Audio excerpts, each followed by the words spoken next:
Hi friends అందరికీ. గొర్రెలు కాసేటోడు గొర్రెల వెనుక నడిచిపోయేటోడే కాదు, గొర్రె ప్రతి శ్వాసని కనిపెట్టే వైద్యుడు. పొద్దు గొడవక ముందే లేచి కొట్టాన్ని చాపేసి గొర్రెలను కొట్టుకపోయి ఏ గొర్రె మేస్తుందో ఏ గొర్రె మేస్తలేదో కంటి రెప్పలా చూసుకోవాలి.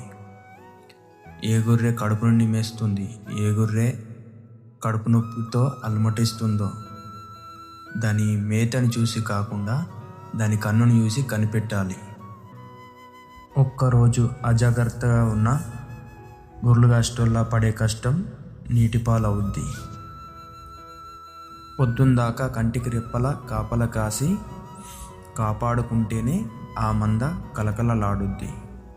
జీవాన్ని నమ్ముకున్నోడికి జీవాలే సర్వస్వం. మా గొర్రెలని చూస్తున్నారు కదా, ఎలా ఉన్నాయి? కామెంట్ చేయండి, సపోర్ట్ చేయండి. Thank you friends.